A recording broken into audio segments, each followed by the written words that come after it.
নির্বাচন নিয়ে কথা হচ্ছে, নির্বাচন কবে হবে এটা নিয়েও কথা হচ্ছে। একটা কথা কিন্তু অনুচ্চারিত থেকেই যাচ্ছে, সেটা হলো ধরা যাক নির্বাচন যখনই হোক, ডিসেম্বরে হোক বা ডিসেম্বরের পরেই হোক, এই বর্তমানে যে নির্বাচন কমিশন আছে তারা কি একটা নির্বাচন পরিচালনার জন্য যথেষ্ট যোগ্য? যোগ্যতা বলতে কি বোঝায় এখানে? যোগ্যতা হলো বাংলাদেশে নির্বাচন কমিশনের যোগ্যতা বলতে আমরা বুঝি সেই নির্বাচন কমিশনের মেরুদণ্ড কতটা সোজা আছে, নির্বাচন কমিশন জানেন কিনা যে তার হাতে কি কি ক্ষমতা আছে এবং সেই ক্ষমতাগুলো তারা প্রয়োগ করার সাহস রাখেন কিনা। এটা হচ্ছে নির্বাচন কমিশনের যোগ্যতা, এটা আমি মনে করি। তাদের হাতে অনেক ক্ষমতা দেওয়া আছে। নির্বাচন কমিশন কিন্তু একটা সাংবিধানিক পদ, মানে একবার নির্বাচন কমিশনার হওয়ার পর, সেই নির্বাচন কমিশনারই হোক বা প্রধান নির্বাচন কমিশনারই হোক, একবার হয়ে যাওয়ার পর, শপথ নেওয়ার পর ওনারা যদি নিজে থেকে পদত্যাগ না করেন তাদেরকে কিন্তু পদচ্যুত করার কোনো পদ্ধতি নাই। এটি হলো সাংবিধানিক পদ। ওনারা কি জানেন যে ওনাদের হাতে কতটুকু ক্ষমতা আছে? অথবা জানলেও তাকে প্রয়োগ করার সাহস রাখেন? এটা হচ্ছে সবচেয়ে বড় প্রশ্ন। এই প্রশ্নটা এই কারণে করলাম যে বৃহস্পতিবার এই নির্বাচন কমিশন সম্পর্কে প্রধান বিচারপতি সহ যে অ্যাপেলেট বিভাগ আছে তারা এই নির্বাচন কমিশন সম্পর্কে খুবই নেতিবাচক একটা মন্তব্য করেছেন। আপিল বিভাগের 7 বিচারপতির পূর্ণাঙ্গ বেঞ্চ বৃহস্পতিবার এই ইশরাক হোসেনের শপথ করানো নিয়ে যে গোলমালটা চলছে, সেই গোলমালের ব্যাপারে তারা নির্বাচন কমিশনকে দোষ দিয়েছেন। তারা বলেছেন যে নির্বাচন কমিশন তো নিজেই করতে পারে কাজটা, এটার জন্য তারা কেন আবার আইন মন্ত্রণালয়ের কাছ থেকে মতামত জানতে চাইবে? অথচ মতামত জানার কোনো দরকার নেই, কারণ সাংবিধানিকভাবে তাদেরকে সংবিধান ইসিকে স্বাধীনভাবে দায়িত্ব পালনের যে ক্ষমতা দিয়েছে সেটা প্রয়োগ করেই তারা তো শপথের বিষয়ে মতামত দিতে পারে। কেন তারা আইন মন্ত্রণালয়ের কাছে গেল? অর্থটা হলো এই যে নির্বাচন কমিশন জানেই না সে কি করতে পারে, অথবা জানলেও তা বলার মতো, উচ্চারণ করার মতো বা প্রয়োগ করার মতো মেরুদণ্ড তাদের নাই। যদি সেরকম মেরুদণ্ডহীন একটা নির্বাচন কমিশন আমাদের দেশে থাকে তাহলে কিভাবে হবে? দেখুন, আমি এই ইশরাক হোসেনের ঘটনাটা আমাদের দেশে রাজনৈতিক কালচার যেটা তার অনেক কিছুকে স্পষ্ট করে দিয়েছে। এই যে সরকার আছে, অন্তর্বর্তীকালীন সরকার, এই সরকার কতটুকু নিরপেক্ষ সেটাও কিন্তু আমাদের সামনে একদম পরিষ্কার করে দিয়েছে। ভাবুন, আমি ইশরাক হোসেনের ঘটনাটা আরেকবার আপনাদেরকে মনে করিয়ে দিতে চাই। আপনারা নিশ্চয়ই মনে করতে পারবেন যে ইশরাক হোসেনের ঘটনাটা আসলে কি হয়েছিল। আমি একটু শুরু থেকে সংক্ষেপে বলি। 2020 সালে ইশরাক হোসেনের এই ঢাকা দক্ষিণ সিটি কর্পোরেশন যে নির্বাচনটা হয় 2020 সালের 1 ফেব্রুয়ারি হয়। সেই নির্বাচনে ফজলে নূর তাপসকে বিজয়ী ঘোষণা করা হয় এবং ইশরাক হোসেন ছিল প্রতিদ্বন্দ্বী বিএনপির প্রার্থী। ইশরাক হোসেনের পক্ষ থেকে সেই নির্বাচনকে তারা অস্বীকার করে বলে যে ভোট জালিয়াতি করা হয়েছে এবং সেখানে নির্বাচন নিরপেক্ষভাবে হয়নি। এবং এটার পর উনি কিন্তু ওই দিনে এটার ব্যাপারে, ভোট কারচুপির ব্যাপারে অভিযোগ করেন এবং পরে আদালতে মামলা করেন। এটা হলো 2020 সালের ফেব্রুয়ারিতে। কিন্তু ওই সময়কার নির্বাচন কমিশন তাপসকে বিজয়ী ঘোষণা করে এবং 27 ফেব্রুয়ারি তাপসের শপথ গ্রহণ হয়ে যায় 2020 সালের। ডেটগুলো একটু খেয়াল রাখবেন। তারপর ও বছরেরই মাঝখানে একটু গ্যাপ হয়, এই করোনার কারণে, কোভিডের কারণে গ্যাপ হয়ে 16 মে শেখ ফজলে নূর তাপস সিটি কর্পোরেশনের মেয়র হিসেবে দায়িত্ব গ্রহণ করেন। কিন্তু দায়িত্ব গ্রহণ করার পর প্রায় তার 17-18 দিন পরে প্রথম সভাটা অনুষ্ঠান হয় সিটি কর্পোরেশনের কমিশনারদের নিয়ে। সেই সভাটা হয় 2 জুন। নিয়মটা হলো যেদিন প্রথম সভা অনুষ্ঠান হবে সেই দিন থেকে সিটি কর্পোরেশনের মেয়াদ গণনা করা হবে।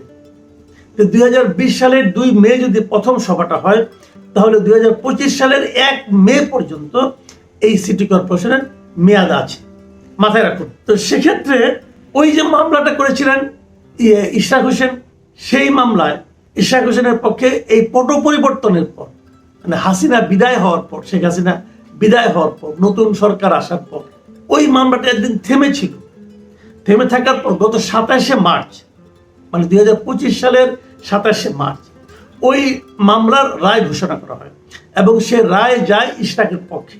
বলা হয় যে ওই নির্বাচনে তাপস নয়, ইশরাক হোসেন বিজয়ী হয়েছেন। ইশরাক হোসেন বিজয়ী ঘোষণা করা হলো কবে? 5 বছর মেয়াদ পূর্তির মাত্র 3 মাস আগে অথবা 2 মাস আগে, 2025 সালের 1 জুন, মানে আগামীকালকে। আজকে 31 মে, আগামীকালকে এই সিটি কর্পোরেশনের মেয়াদ কিন্তু শেষ হয়ে যাচ্ছে। তো 27 মার্চ, প্রায় 2 মাস 3 দিন আগে রায় দেওয়া হলো যে এই নির্বাচনে আসলে ইশরাক জয়ী হয়েছে এবং এই জয়ের কথা ঘোষণা করে আদালত থেকে নির্বাচন কমিশনকে বলা হলো যে আপনারা 10 দিনের মধ্যে এটা গ্যাজেট প্রকাশ করে পারেন। নির্বাচন কমিশন কিন্তু চাইলে পরের দিনই গ্যাজেট প্রকাশ করতে পারত, তাও তাকে 10 দিন সময় দিয়েছে। আমাদের এই নির্বাচন কমিশন কি করেছে? এটার জন্য পুরো তারা 1 মাস সময় নিয়েছে গ্যাজেট প্রকাশ করতে। 27 মার্চ রায় হলো, 27 এপ্রিল তারা গ্যাজেট প্রকাশ করলো। কেন 1 মাস আপনি গ্যাজেট প্রকাশ করতে সময় নিলেন? পরের দিনই তো করা যায়, এটা তো কোনো কঠিন কাজ না। তারা একটা বসেছিল আদালতের রায় পাওয়ার পরেও তারা, এবং আদালত 10 দিন সময় দিয়েছিল, তারা সেটাকে উপেক্ষা করেছে।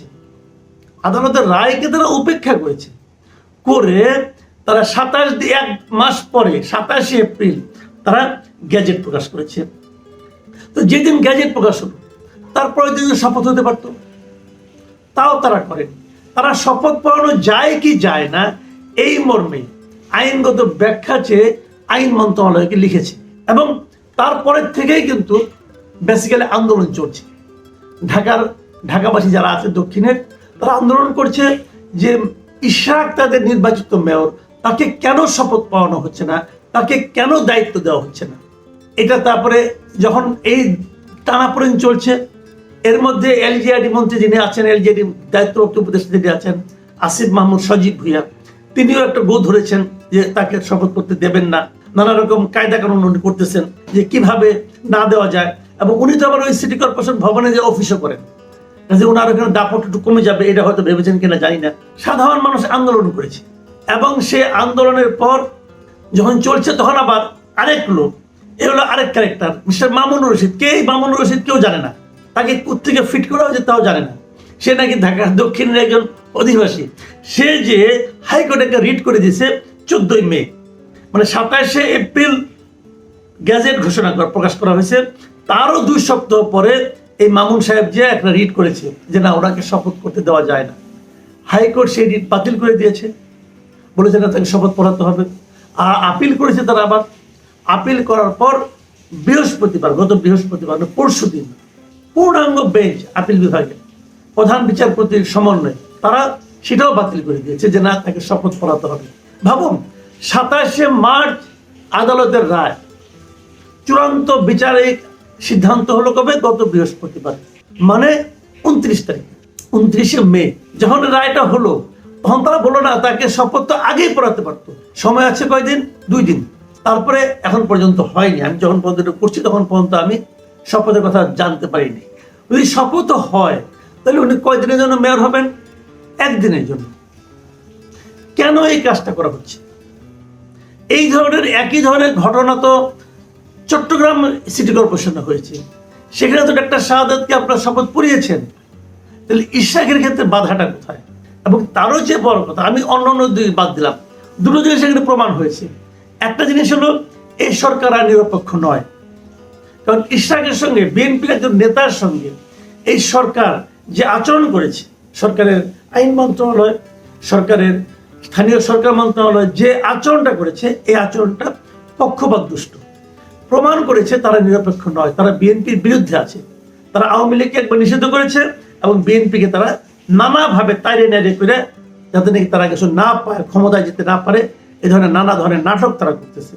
সরকারের নিরপেক্ষতা নিয়ে প্রশ্ন।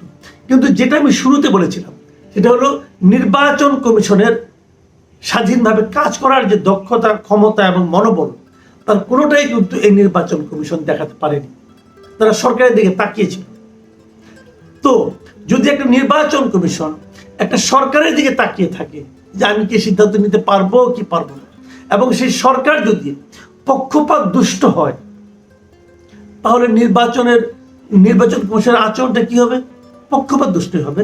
এবং ইশরাকের এই ঘটনার মাধ্যমে প্রমাণ হয়েছে এই নির্বাচন কমিশন কোনোভাবেই একটা জাতীয়